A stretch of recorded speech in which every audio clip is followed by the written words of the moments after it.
We will start with a fantastic keynote on market conformity as a valuation argument by Professor Mark Ferguson, chairman of SoilSteam and member of the European Commission High-Level Group on Research and Innovation.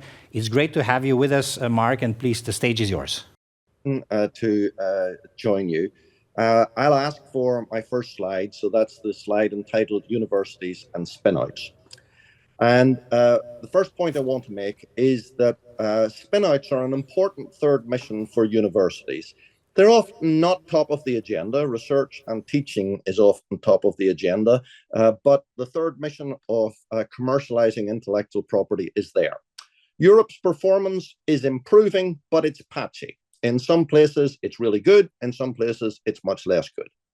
And it's really important that the senior management of the university and the culture of the university embolden this third mission, and also that they set appropriate metrics and incentives. And I'll come to that in my talk.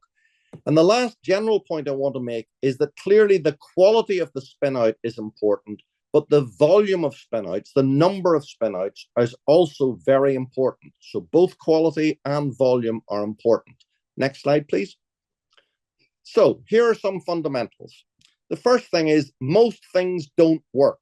They don't work either at all, or they don't work as you'd expect. And that's an important thing for a high-tech spinout.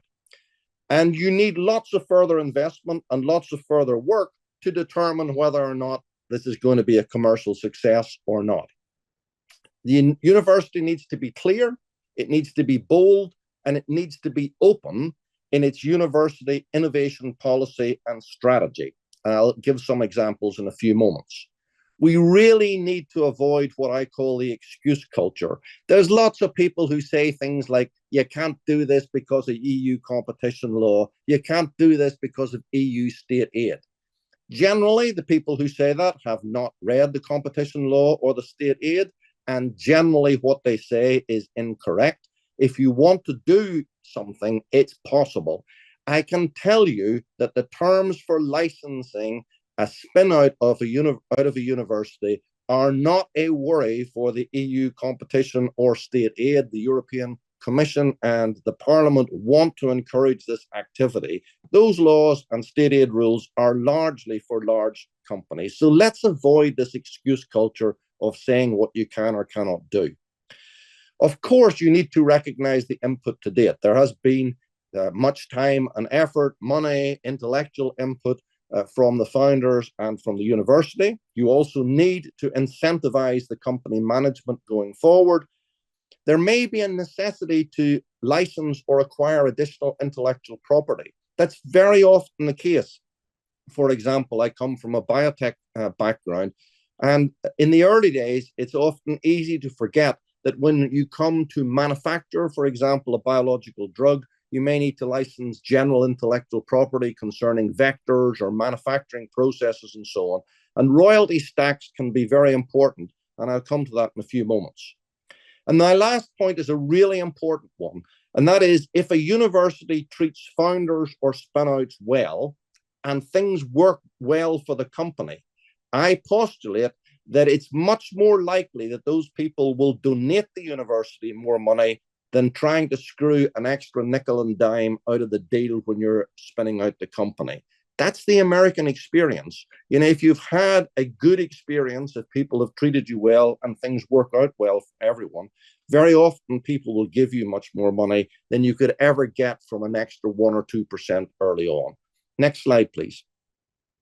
So, first point, what's in the deal?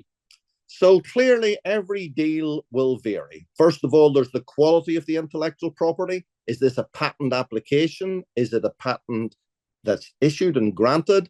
Is it just know-how? What is the intellectual property? Are you assigning the intellectual property? And that's my absolute preference, and I'll come to that in a few moments. Or are you licensing the intellectual property? Is there a follow-on agreement for further improvements or future IP? Are the founders leaving the university for the company, or are they remaining and staying as consultants? Is the university giving access to space or facilities for the spin-out company? Has the university really researched the intellectual property? For example, is there a freedom to operate search? Do you need to license other intellectual property?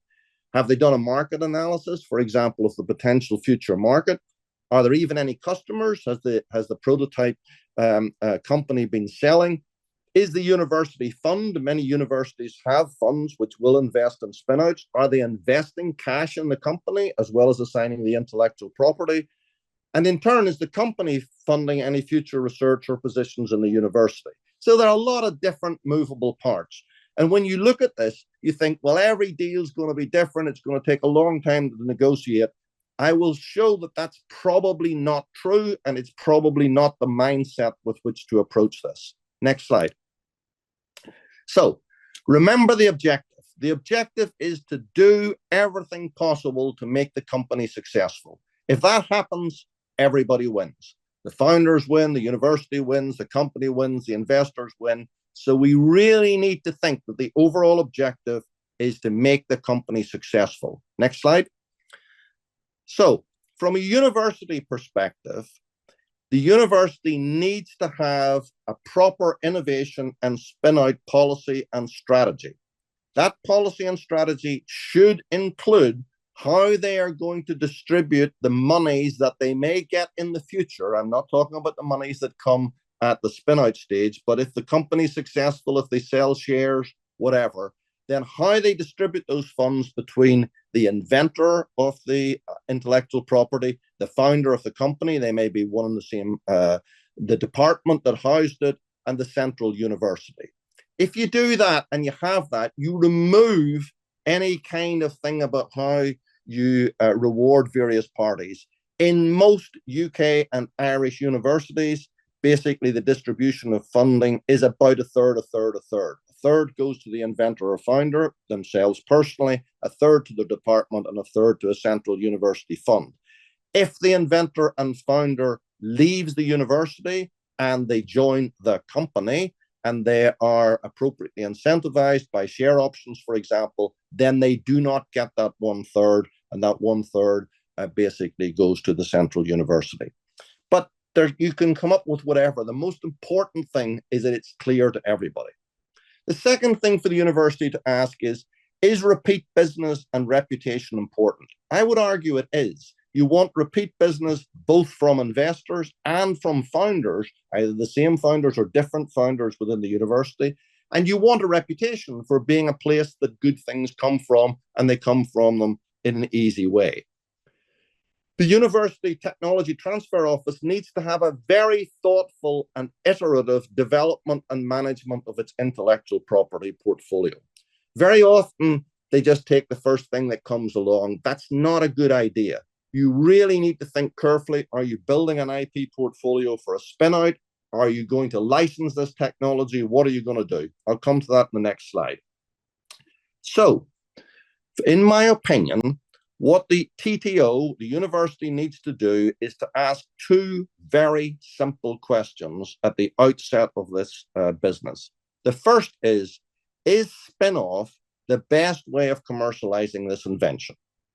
If the answer to that question is yes, then the second question is this a good team and good investors?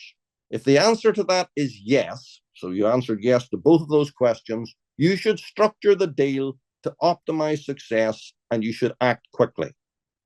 If the answer to either of those two questions is no, then don't do the deal, okay? Either license the technology because that's the best way of commercializing it, or find a different founding team, or find a different set of investors.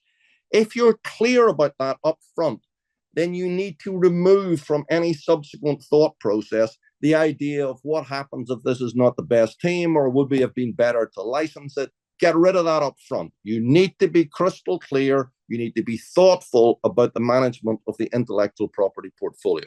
Next slide. So now we come to valuations. A few things. First of all, most things, as I said before, either don't work at all or as originally conceived. You will see many examples of startups that came out of universities with a particular technology in a particular field, and they end up being successful with a different technology in a different field. You're going to invest considerable future money, time, and effort actually to find out whether it works or not, and if it does work, to realize that value. So having answered my first question and having determined that a spin-out is the optimal commercialization route for that particular piece of intellectual property, then if no spin-out occurs, the IP value is zero. So that's a starting point. If you don't do the deal and you don't have a spin-out, you don't have anything. If you do a probability of success analysis, so you look to see how many of these companies are really successful, how much money has to be invested, how long time it takes, and you discount that back in a discounted cash flow, you can show for most intellectual property at the time of spin-out, the value is virtually zero. That is something that founders and often universities don't really like. It's a really important mental discipline to have, and it can also be very successful. I mean, it can also be very useful, I beg your pardon, for the founder. Because although taxation varies in different countries, in general, if you're assigned intellectual property in a company as a founder, then that's a benefit in kind and it's subject to income tax at the time you're assigned it. And if you then make money because those shares increase in value, that's typically capital gains tax, which is at a much lower value. So it can be in the interest of a founder who is going to be assigned shares in the company to have a low valuation of the IP at the time of spin-out, because essentially that reduces your income tax burden. It's an important thing to think about, but it's also an important discipline for what I will come to now in my next slide, which is really the importance of doing the deal smoothly and doing the deal well. Next slide, please. So is every spin-out really different? I've told you there's lots of variables. There's the size of the market, there's the competition, there's the IP landscape that we've talked about before. Is it a granted patent? Is it an assigned patent? What's the freedom to operate? The projected time to market, the profitability, what's the management like? Are you going to have to hire new or different people? What's the investor quality? And so on and so on. So you can really convince yourself that everything is very different, and you can get completely bogged down in details and waste an awful lot of time and money. Money because you're going to be employing lawyers and professional advisors, and they usually get paid on the clock. So you need to zoom out. And if you zoom out, those simpler early valuation principles that I suggested, if applied, they apply fairly universally, okay? So it's not worth a lot at the time of spin-out. That's an important thing to state. Speed of execution of the deal is really important. Volume of deals done. In other words, doing 5 deals in the same time as it would take you to negotiate one deal is really a much better strategy. And repeat business is very important. If you screw the founders or you screw the investors and you get that reputation, repeat business is going to be difficult. So optimizing for success of the company, that's something I keep coming back to, is really important. Most technology transfer offices in universities have an anxiety, and their anxiety is they don't want to be seen to give away a future valuable company. And you can overcome that anxiety by a clear university policy and strategy. When I was the chief scientific advisor to the government of Ireland and head of the major funding agency in Ireland for research and innovation, we set a policy, a national policy, that said that we would do spin-outs and licensing on terms that, and I quote, were marginally generous towards the company or marginally generous towards the investor or founders. And that was an important statement to make. Because first of all, when people look at averages, everybody tends to want to either be the average or above the average, but they forget that an average means that there are values below the average. And so we said, actually, in terms of what the state, in other words, the university, is going to take, we want to be below average. Why do we want to be below average? Because we're not the best in the world. Cambridge is better, Oxford is better, United States is better. We want to improve. We want to give the founders and the investors a good deal. Repeat business is really important to us. So this is a way of taking away that anxiety. When I made that policy, I remember a TTO office said, Professor Ferguson, you would want to give away $1 billion company. And I said, well, actually, we don't have any $1 billion spinouts out of Irish universities. So if we had one and we gave it away, that would be progress. So that would be fine with me. I mean, the term marginally generous is important. It's not being idiotic. It's actually being marginally generous. Next slide, please. So here are my preferences. I emphasize this is a personal view. You can take it or leave it, or you can amend it. It's just a personal view. So from the university perspective, I think the university needs to have and publish a precise, clear, bold policy objective. So here's an example of something that I would say fits that bill. It says, we wish to maximize the number, quality, and success of spin-out companies from IP generated by university employees. Repeat business from founders and investors is important to us. We recognize and embrace the risky nature of all spin-outs and understand only a few become very successful. The university adopts a portfolio approach aiming to maximize both the quality and number of its spin-outs. Therefore, we commit to a smooth and fast spin-out process on terms that, compared to international averages, are fast and marginally generous towards the company to optimize its chances of future success. That's absolutely okay to say up front. It doesn't breach any EU rules or anything like that. It's okay to say those kind of things as a kind of policy. Next slide. And it should then be backed up by template agreements. So I suggest that template agreements are used. The British Venture Capital Association, that's what BVCA stands for, publish on their website template agreements. Many governments have template agreements. The Irish government has a national IP strategy for all universities and template agreements. They're actually modeled on the BVCA agreements. So that's clear. You know, you don't have to spend a lot of time and money and expensive lawyers' fees because there's a template there. The university, as I said before, should have very clear internal distribution rules for any future cash it may receive. And then the third point is really important, that the university defines and publishes a narrow range of equity it takes in spinouts. And the word narrow range is really important, not a range that says anywhere between 3 and 30%. So here's an example. It's just an example, and you should be able to modify it. That the university will take between 3 to 8% royalty in a Series A round, 3 to 8% equity, sorry, I said royalty, 3 to 8% equity in a Series A round, attracting a minimum of €2 million in external investment. So what's important about this, and you should think about it for different universities, it should be a narrow range, it should be a low single digit or a mid single digit number, and it should specify what the minimum amount of investment is. It would clearly be ridiculous to take a 3 to 8% equity stake in a round that raised €200,000. That would be nuts, okay? So you're specifying the range and you're specifying what the value is.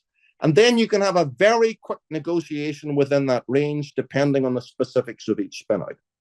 I mean, in an ideal world, the university may set a set percentage for every spinout, but it's human behavior, both in terms of the founder and in terms of the university, to want to negotiate. Everybody thinks their thing's special. Everybody thinks it has different bits in it, like I talked about before. So that's fine.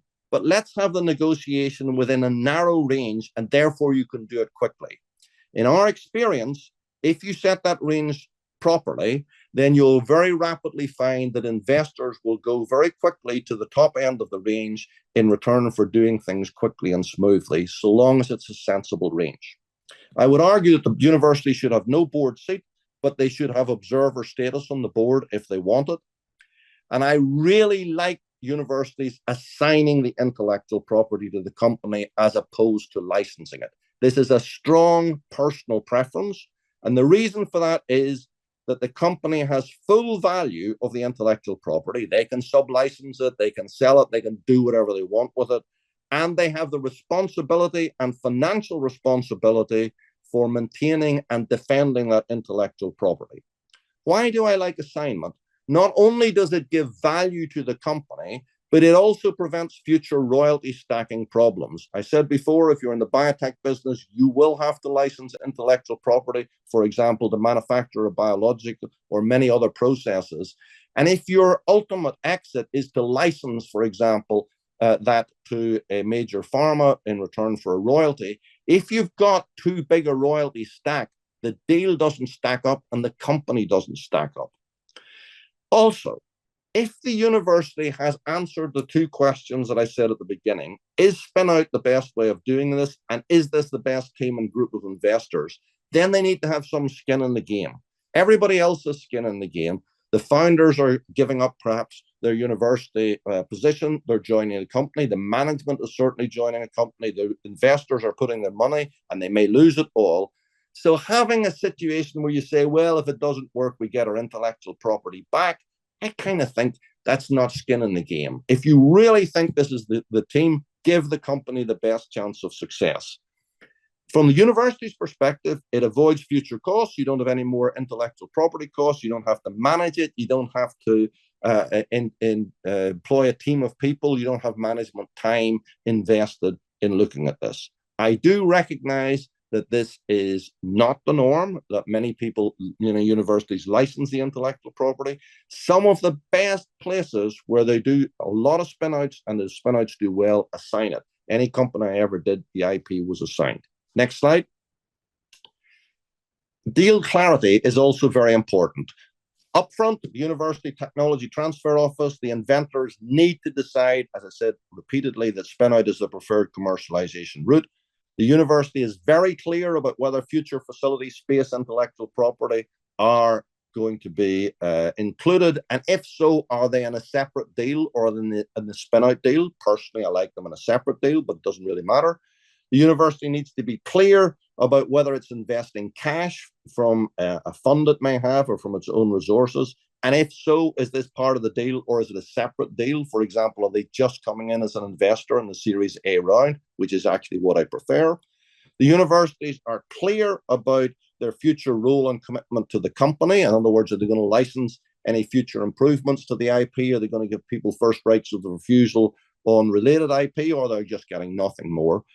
And the founders and the company management need to be granted appropriate shares or share options. Both granting shares to founders and share options to the management is really critical for the success of the company. And you need to leave enough room in the cap table for the investors who are investing a lot of money. They'll want to have control, and they should have control.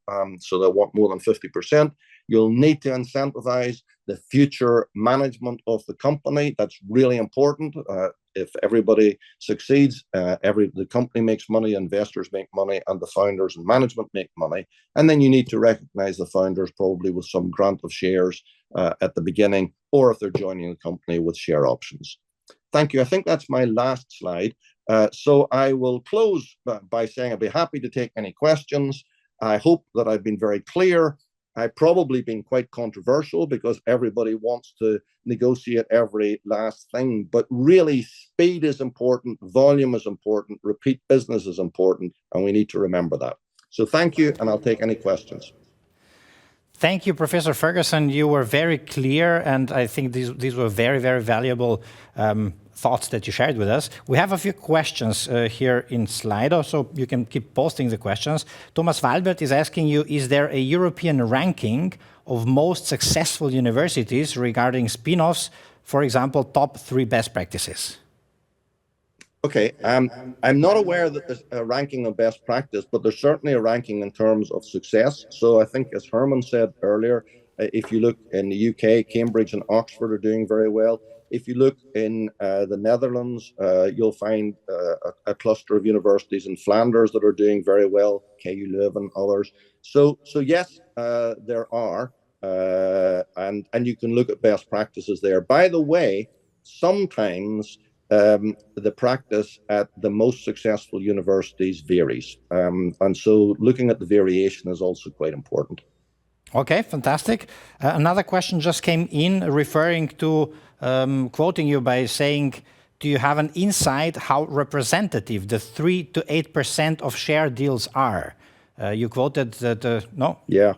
So the answer is it's not representative across Europe. If you look at the report into the percentage of equity that universities in the UK take, you'll see there's quite a range. And, sometimes that goes up to 30%. And that can actually be very inhibitory to the future development of the company. And so I'm quite negative about that. So what I can tell you from an Irish experience is when you empower people, in other words, you say it's okay because we're not as good as the rest of the world to give the company or the investors a better chance of success by being below average because we're not above average in terms of our performance. Then I've seen that empower university vice chancellors. So, for example, one Irish university vice chancellor said actually for licensing, which is something different, we'll actually let the company try the technology for a couple of years for free. We'll agree the deal, but they won't pay us anything, and they can have it and they can try it. Then if it works, we'll do the deal, and if it doesn't, they can give it back to us and they can give us the information that they gave, and they don't owe us a penny. That's kind of interesting. That's in a parallel thing but it empowered people. In other words, they didn't feel that they had to screw every last nickel and dime out of things. And I think that's really important for developing ecosystems where quality is important, volume is important, attracting international investors is important, encouraging other founders is important. That's an evolution of the system. And that would probably be the answer to the final question here. How can we increase the number and quality of university spin-outs? I guess you just mentioned it, speed, volume, anything else to add? Yeah, it's the senior management. I think there's a very high correlation between how seriously the senior management of the university take the spin-out agenda. In some universities, they kind of treat it as a nice to have, but not really important. And teaching and research are really important. If they're really serious about this, then you want to encourage that culture within the university. You want to encourage the people who are inventors or discoverers to license the intellectual property, to talk to the technology transfer office. You want to value that in terms of promotions. You want to be flexible about allowing staff to either leave or to leave and come back, or to stay as consultants. I mean, a lot comes in setting the agenda from the top. And if you don't set a clear agenda from the top, then you don't empower the people who are in the TTO offices and elsewhere to do their jobs properly. And you're not telling them whether volume is important or quality is important. And if you have a culture which is always sniping at people and saying, you gave something away or you didn't do enough of it, that doesn't encourage people. So I think together with the stuff I've talked about, the culture, and particularly coming from the top and being very clear about it, and being sometimes, I give some edgy examples in my talk, sometimes saying, we want to be below average in what we take. That sets a culture, and I think that's really important. Professor Ferguson, thank you so much for being with us and for all your valuable insights. Thank you so much. Thank you.